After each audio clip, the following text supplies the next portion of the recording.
네, 그럼 지금부터 두 번째 단계를 시작하도록 하겠습니다.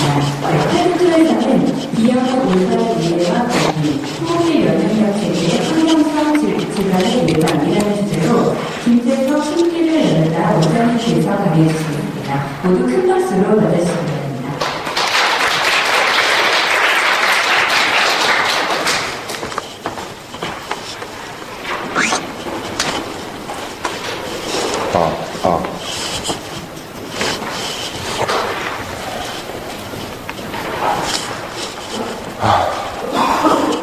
예, 안녕하십니까. 예, 저는 숨기를 열다라는 비염 네트워크에서 한의사를 상대로 교육을 맡고 있고요. 그리고 지금 이렇게 이제 시민 여러분을 모시고 이제 강의하는 거는 몇 번은 안 했습니다.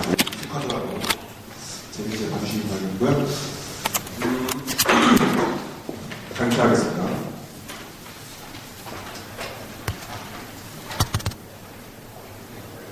오늘 강의는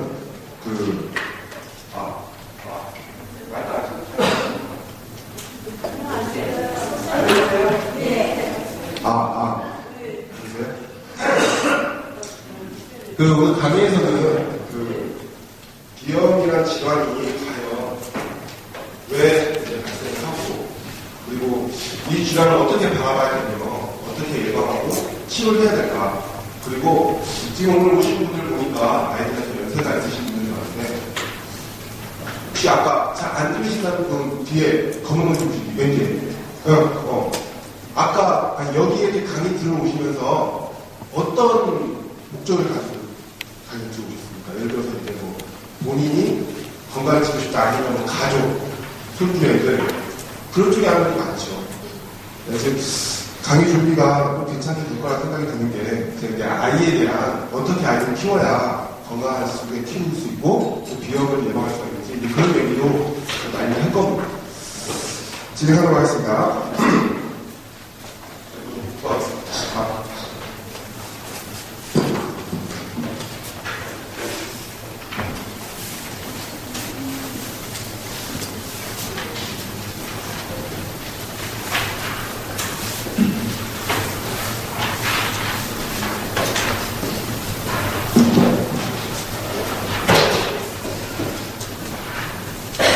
비염은 사실은 이게 비염 환자가 사실은 실질적으로 매년 진료하는 환자가 한 700만 명 정도 됩니다. 700만 명.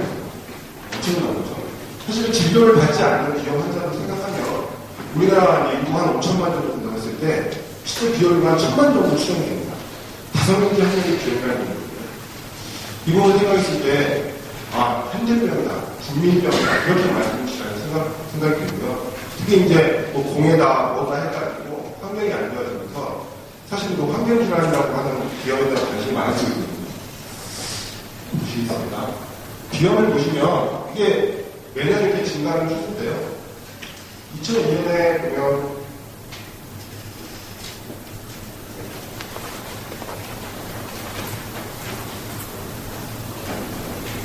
네, 알겠습니다. 2002년에 보면 한 10,000명 있는 이제 만명당인데요. 한 641명 됐던 게 지금은 이제 2008년 보면 1,000명 되고 지금 2011년은 훨씬 더 많이 올라가 있거든요. 계속 가파를 누르고 있어요. 매년 그 상승도 올라가고 있고요. 비염이란 무엇인가? 보면 이거는 비염이라는 질환을 생각할 때 쉽게 얘기를 하면 비염이라는 것은 코 점막 안에 병이 생깁니다. 코 점막 안이 붓고 염증이 생기고 예민해지면서 먼지나 꽃가루 졌을 때 더 심하게 보면서 알레르기 반응도 일어나고 더 심하고 충농증이나 여러 가지 문제가 생기죠. 근데 비염이라는 게 아시는 것보다 훨씬 더 위험하거든요. 그 부분으로 좀 말씀을 드릴게요. 일단 우리가 비염이라는 질환을 생각을 하면 보통은 콧물, 코막힘, 재채기, 가려움증을 주소질환 질환을 이렇게 알고 계십니다. 네, 비염의 경우를 보시는 건 나중에 말씀드릴게요.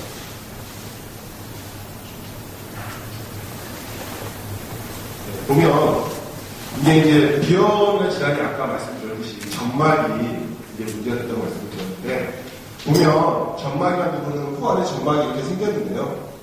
코 안에 구조가 이렇게 큰 구멍들이 다 있어요. 부비동이라는 큰 구멍들이 있어가지고 우리가 공기를 이렇게 들여 마시면 이쪽을 통해서 이렇게 공기가 한 바퀴 돌고 올라가서 위도 돌고 이제 상악도, 뭐 전두도 그렇게 얘기하는데 뒤에 뭐 전표도 있고 상악도도 있습니다. 그렇게 얘기했는데 어쨌든 그렇게 이쪽 구비동까지 이렇게 환기를 하면서 공기의 온도도 오해받게 높이고 습도도 높이면서 그리고 세균하고 먼지도 돌리면서 그런 식으로 호흡 작용을 하게 되는데요. 우리가 이제 비염을 발생하게 되면 비염이 심해지거나 했을 때 점막이 부으면서 이 안에 입구를 이렇게 막게 됩니다. 막게 되면서 안에 공기가 안 들어가게 되는 문제들이 생기게 되거든요. 그 부분 차차 말씀드릴게요. 그래서 이제 추동기에 이제 문제가 생기고 보면 아까 그 구비동 쪽 이 부분이 이제 공기가 안 통하면서 발생하는 문제가 보시면 이게 지금 곰팡이거든요. 곰팡이인데 이게 아까 그 옆에 큰 구멍 하나 생각나시죠? 구멍이 막히면서 안에 공기가 안 통하니까 곰팡이가 자라면서 이렇게 지금 보니까 곰팡이를 꺼내고 있는 수술하는 모습이에요. 충농증 수술이고요. 실제로 충농증 환자들은 코 안에 곰팡이들이 자라고 있다고 생각하시면 됩니다. 보시면 끔찍하죠. 수술을 하고 나서 귀 내시경을 보면 실제 저 구멍이 이게 뻥 뚫려 있어요. 이렇게 수술 자국이 뻥 뚫려 있거든요. 그 다음에 비염을 알았을 때 또 다른 문제가 뭐냐면 안면 성장 장애의 비염인데 이 부분 보시면 조금 오해하실 수도 있어요. 근데 어떤 부분이냐면요. 우리가 이제 모든 기계라는 게 차가 많이 다니고 사람이 많이 다니면 기계가 넓어질 겁니다. 기계가 넓어지고 사람이 안 다니면 크기도 뭐 될 필요가 없으니까 없어지거나 좋아지겠죠. 후드시 마찬가지입니다. 여기 보시면 여기 친구가 코를 보니까 이 안에가 이렇게 들어가 있죠. 코 안에가 뼈가 이렇게 살지 않고 이렇게 푹 함몰되어 있는데 특히 이제 손주들이 이렇게 어렸을 때 이렇게 비염을 앓기 시작하고 5세나 6세 되면 이런 소견들을 많이 보입니다. 저 이유가 뭐냐면 코로 숨을 쉬지 못하기 때문입니다. 비염 때문에. 코로 숨을 쉬지 못하니까 공기가 통로가 열리지 않고 굳이 이 통로가 발전할 필요가 없는 겁니다. 그러니까 조직이 이렇게 함몰되는 거예요. 실제 이 아이들 환자를 이렇게 임상에서 보면은 앞으로 이렇게 함몰되어 있고 옆으로 이렇게 살짝 이렇게 퍼지는 모습을 해가지고 약간 둔한 모습을 이렇게 얼굴이 보이기 때문에 어떤 그런 형태로 지금 보시면 이제 안면이 계속 발전하게 됩니다. 그 과정에서 우리가 코로 숨을 쉬지 못하면 입으로 숨을 쉬게 되죠. 입으로. 근데 원래 우리 구강 구조가 상악이 인니가 아래니 이렇게 제압하면서 이렇게 다물고 있는 그런 구조를 통하고 있거든요. 그건 무슨 말이냐면 입을 다물지 않으면 아래쪽이 이상하게 발달할 수 있다는 거예요. 우리가 입을 이렇게 다물고 있으면 인니가 아래로 이렇게 잡고 있죠. 이렇게. 그죠? 근데 보시면 이 같은 경우에는 코로 숨을 못 쉬니까 입을 이렇게 벌리는 모습이 보이시죠? 자꾸 이렇게 입으로 숨을 쉬다 보니까 턱이 이상관절이 이렇게 이게 보시면 턱이 이렇게 나와있죠. 이게 나오거나 너무 이렇게 함몰되거나 이런 식으로 감상이 되면서 우리가 이빨 때 아기가 말을 씹을 수가 있는데 이런 부분도 잘 안 돼요. 그러니까 저작근이 할 때 음식 잘 씹지 못하고 일부러 얼굴만 이상해질 뿐만 아니라 소화기에 문제가 생깁니다. 이게 여러 가지 부분들이 문제가 치아에 들어온 거나 이런 부분을 생기는 거고 호흡혈증이라든지 화기 성장 부위에 이런 부분에 문제가 생깁니다. 그러니까 뭐 사실은 이게 이제 평균하는 부분이기 때문에 어떻게 보면 굉장히 무서운 부분이고요. 그래서 한 달 안에 비염은 구조적 부분이 유방암으로 최대한 빨리 치료를 해야 됩니다. 그다음에 성장장애 부분인데 이 부분은 네, 지금 그냥 설명을 드릴게요. 왜 비염을 어려서부터 이렇게 앓고 있는 애들이 키가 잘 안 크는 경우가 있어요. 그게 왜 그러냐면 우리가 잠을 잘 때 말이죠. 애들이 10시, 11시 이렇게 수면을 취하게 되면 여기 보시다시피 이게 수면 단기가 있는데 코가 막히지 않고 잘 통하면 깊게 이렇게 잠을 자겠죠. 깊게.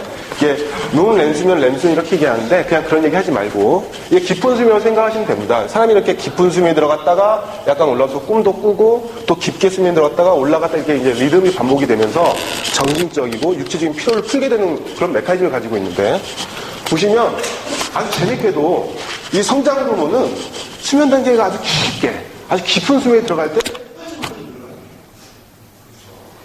만약에 우리 자녀가 비염이 있나요? 불편하니까 기분적으로 할 수가 없어요. 그러니까 자꾸 이렇게 뒤적거리고 자고 아니면 자도 뭔가 이렇게 코를 본다든지 불편한 모습을 잘 때 성장 호르몬 분비도 원활하게 안 될 수가 있습니다. 제 키를 못 찬다는 얘기죠. 이런 부분 이제 생각을 해야겠죠. 나오네 이제 또. 네, 이런 부분 보시면 되고요. 자, 그러면 우리가 이제 코로 아까 숨을 쉰다는 부분이 아까 일전에 기를 이렇게 확보하는 부분이 있다. 그리고 성장 호르몬이 잘 나오게끔 뭐 그런 부분이다 이렇게 말씀을 드렸는데 그거 말고도 사실 우리가 코로 숨 쉰다는 의미가 굉장히 많습니다. 이 부분은 단순히 비염뿐만이 아니라 애들이 이렇게 보면 습관적으로 입으로 숨을 쉬는 애들이 많아요. 애들이 구강호흡을 자꾸 하는 애들이 있는데 그런 애들은 비염도 없는데 입으로 숨 쉴 필요가 없지 않습니까? 꼭 고쳐줘야 됩니다. 오늘 이 부분 보시면서 혹시 자녀분들이 입으로 숨을 쉬면 꼭 고쳐주시기 바랍니다.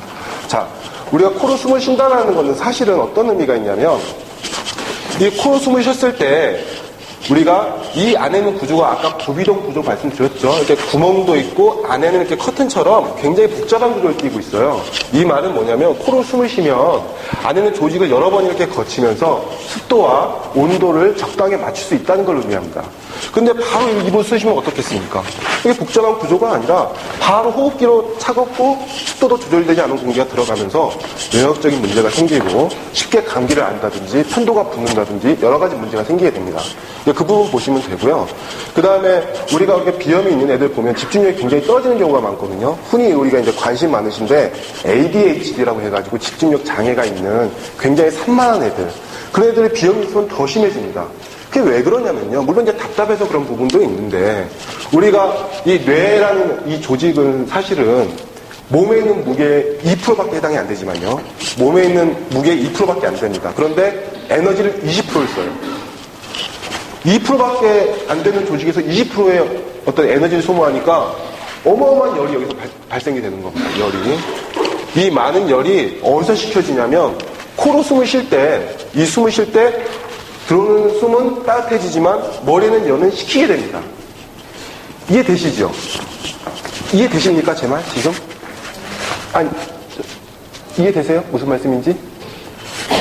코로 숨을 쉬면 머리에 있는 열을 식힐 수가 있고 들어오는 공기는 따뜻하게 해준다는 얘기입니다. 그러면 코로 숨을 못 쉬면 머리 열이 꽉 차게 되겠죠. 얼마나 답답하겠습니까? 왜 안 그러시겠습니까? 애들이 비염 있으면 너 이렇게 산만해, 너 이렇게 집중력이 떨어져 이러는데 사실은 이런 문제가 있었다는 거죠. 그 다음에 아까 말씀드린 습도의 조절을 하고 동시에 뇌에 과도한 열을 해소한다. 이 부분 꼭 확인을 하셔야 됩니다. 뇌의 열을 해소한다. 입으로 우리가 숨을 쉬는 비염도 없는데 입으로 숨을 쉰다면 이런 부분이 잘 안 되니까 입 다물어 코로 숨 쉬어야지 이렇게 꼭 말을 해야겠죠. 비염도 없는데 잘 때 자기도 모르게 입을 벌리는 애들이 있으면 자꾸 입을 닫아줘야 됩니다. 입을 숨 쉬지 마. 너 나중에 어떻게 하려고 그러니? 이 과정에서 이 안에 이제 면역적인 여러 가지 기능들을 발휘하는데 세균, 바이러스, 먼지 필터링 역할도 하고요. 호흡기 면역기를 보호한다는 의미는 아까 말씀드렸던 온도와 습도와 그리고 세균을 잡아줌으로써 호흡기의 면역기를 보호해주는 기능이 있다. 이 부분 생각하시면 됩니다. 보면 아까 말씀드렸듯이 그래서 입으로 숨을 쉬면 어떻게 되냐면 머리가 무겁고 학습장애가 생겨요. 지끈지끈하죠. 집중도 잘 못하고.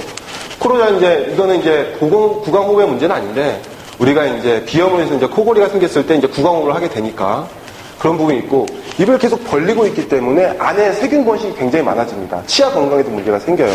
그러면서 구취도 많이 나게 되고요. 아까 말씀드렸던 그게 틀렸네요. 호흡기 온도 습도 조절이 떨어지고 면역력이 저하가 되게 됩니다. 자, 이 부분은 지금까지 이제 비염의 어떤 질환이고 비염이 인체에 어떤 영향을 미치는지 알아봤으면 이제 비염의 원인에 대해서 이제 강의를 할 건데요. 우리가 이제 보통 비염 원인 하면 너무 공기오염이 너무 많다. 아니면 뭐 공장들에서 매연들이 많다. 집안에 먼지가 많다. 이렇게 생각하기 쉬운데 물론 그 부분도 맞습니다. 그래가지고 물론 공기도 깨끗이 하고 먼지도 깨끗이 하고 주변의 환경을 이렇게 자꾸 이제 청소해주는 부분이 필요하죠. 근데 사실 꼭 그것 때문에 비염이 생기는 건 아닙니다. 이게 무슨 말이냐면 외부에 오염된 물질이 들어왔을 때 내 몸이 건강해가지고 이거에 대해서 잘 지켜나갈 수가 있으면 그러면 비염이 안 걸리겠죠. 그러면 몸에서 지켜나갈 수 있는 어떤 그런 부분들을 저해하는, 방해하는 그 요소들이 뭔가 이걸 생각하면 비염을 예방하고 치료할 수가 있을 겁니다. 그죠? 그거에 대해 생각해 보도록 하겠습니다. 자, 아까 말씀드렸듯이 매년 이제 대기오염, 황사, 먼지, 이제 황사 이제 봄이니까 이제 오겠죠? 먼지, 세균, 바이러스. 그런데 재밌게도 누구는 비염에 걸리고 누구는 걸리지 않습니다. 대기오염은 계속 심해지는데. 그래서 왜 그럴까? 자, 비염은 지금 이제 결론이 그냥 나와버렸는데 호흡기 점막이 중요합니다. 호흡기 점막. 호흡기 점막이 얼마나 튼튼하냐가 가장 중요한데요. 그러면은 호흡기 점막이 튼튼하면 대기오염이 심해도 내 호흡기 건강을 지킬 수가 있겠죠. 그죠? 그러면은 자원 요소 호흡기 점막이 가장 중요하고요.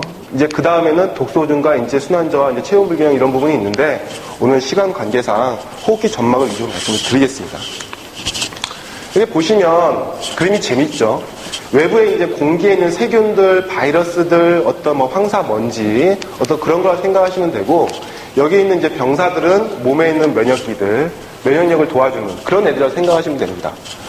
세균이 이렇게 안으로 들어오려고 하는데 일부는 들어오는데 다 막혀요, 대부분. 막힙니다. 못 들어옵니다. 왜 못 들어오냐? 호흡기 안에 있는 점막이 촉촉하게 젖어있기 때문에 그래요. 촉촉하게. 우리가 집안에 먼지가 많은데 바닥에다 물을 뿌려놓으면 어때요? 먼지들이 가라앉죠? 그죠? 우리 코 안의 점막도 마찬가지로 코 안이 촉촉하면 이 촉촉한 점막 내에 세균이 다 갇히게 됩니다. 들어오지 못해요. 이 촉촉한 점액에 다 갇혀있다가 이 점액은 밖으로 콧물로 배출시키거나 뒤로 먹어서 그냥 위에서 그냥 위산에 분해가면 끝입니다. 몸에 안 들어와가지고 나쁜 영향을 미칠 이유가 없죠. 근데 만일 이 안에 있는 점막이 이렇게 깨져버리면 마치 이건 어떻게 우리가 생각하시면 되냐면 우리가 논바닥을 생각하셨을 때 뭐 이제 연세대중이 많으니까 논에 이렇게 물이 이렇게 차게 되면은 안에 뭐 충분히 이 안으로 이 논바닥처럼 이게 물이 촉촉히 이게 차 있으면 여기에 다 걸려가지고 나중에 뒤로 소화기 밖으로 이제 콧물처럼 이렇게 나가면 되는데 여기가 이제 말라가지고 논바닥처럼 이렇게 갈라져 있어요. 말라가지고. 그러니까 얘네들이 들어오기가 너무 쉬운 겁니다. 그러니까 어때요? 이게 크게 싸움이 일어나겠죠? 자꾸 들어오니까. 근데 사실 여기까지도 문제가 안 됩니다. 진짜 문제는 다음입니다. 자, 이게 무슨 그림이냐면요. 안에 세균이 들어와서 싸워요. 잘 싸워서 이 세균들 다 죽인 겁니다. 잘 죽였어요. 여기까지 문제가 없어요. 근데 더 큰 문제는 뭐냐면 몸에 있는 그 세포나 몸에 있는 모든 조직들은 어떤 생각을 가지고 있냐면 누군가 나쁜 게 들어오면 나쁜 걸 해소하고 나서 나쁜 게 들어왔다라고 이 신호를 항상 알려주게 돼 있습니다. 이게 어떤 거냐면 이게 이제 히스타민이라는 물질인데요. 이 면역세포가 세균이 들어와서 딱 잡아먹었을 때, 세균이 안 좋은 게 지금 들어왔어. 그걸 이제 몸에 알려줘야겠어. 해가지고 히스타민이라는 물질을 이 점액에 이렇게 분비를 합니다. 세균이 많이 들어오면 많이 올수록 많이 분비하겠죠. 이게 이제 몸에 이제 문제를 일으키는 거예요. 자, 보십시오. 이게 지금 아까 그 병정 말씀드렸던 면역세포예요. 뭐 복잡한 얘기 보실 필요 없고, 이 안에 이제 원반처럼 생긴, 호떡처럼 생긴 게 세균입니다. 이 세균을 이렇게 딱 잡았어요. 세균 잡았으면 참 잘했죠. 근데 잡았으면, 나 세균 잡았어 하고 안에 있는 이 히스타민이라는 물질을 밖으로 이렇게 분비를 합니다. 히스타민이라는 물질. 우리 비염에 관심이 있거나 가족의 비염이 앓는 사람이 오래 있으면 이 히스타민이라는 말에 들어보셨을 겁니다. 항히스타민제를 처방받았다. 그죠? 똑똑 하시네요. 그 항히스타민제가 어떤 거냐면 히스타민, 나가는 이 분비하는 이 히스타민의 역할을 경고 역할을 못하게 하는 거예요. 너 때문에 너가 자꾸 시끄럽게 경고를 울리니까 내 몸이 불편하다. 너 울리지 마. 이게 히스타민제입니다. 항히스타민제입니다. 이 히스타민은 기도를 수축하고 모세혈관 수를 항진하고 확장하고 분비를 항진한다. 이게 무슨 말이냐? 얘가 히스타민이 코에 있는 점막에 분비가 돼가지고 코 안에서 모세혈관을 확장시켜가지고 안을 붓게 만들고 안에 콧물 분비해가지고 자꾸 콧물 줄줄 흐르게 만들고 가렵게 만들고 그런 역할을 이 히스타민이 하는 겁니다. 이거는 내가 세균을 막 잡고 있으니까 세균이 막 들어오고 있으니까 나 많이 잡았어 이 얘기인데 이 알림 표시를 못하게 이걸 딱 막는 거는 사실 근본적으로 내 몸이 이 세균이 들어오는 거에 대해서 잘 막을 수 있다는 걸 의미하는 게 아니에요. 항히스타민제 이걸 제 기능을 못하게 만들었을 때 세균이 들어오는 걸 막을 수 있겠습니까? 제 말 무슨 말인지 이해하시겠습니까? 이해하시겠습니까 지금? 제가 지금 무슨 말인지 이해하시겠어요? 이 낙을 분비하는 이 히스타민이라는 물질을 제 작용을 못하게 만들었을 때 우리가 약이라고 먹잖아요. 그죠? 이거를 기능을 못하게 이렇게 항히스타민제를 썼는데 너 알림 하지 마. 자꾸 몸에서 모세혈관이 자꾸 확장돼가지고 조직도 붓고 가려 콧물 나고 너무 불편하니까 너 알리지 마. 이렇게 약을 우리가 먹었는데 먹고 나면 세균이 안 들어오겠냐 이 말이죠. 그건 별개의 문제잖아요. 그죠? 우리가 진짜 몸이 건강해지려면은 그 점막이 건강해져가지고 세균이 아예 못 들어오게 만들어줘야죠. 무슨 말인지 이해하시죠 이제? 그죠? 그분이 가장 중요한 겁니다. 그걸 어떻게 지키냐가 이제 가장 중요하겠죠.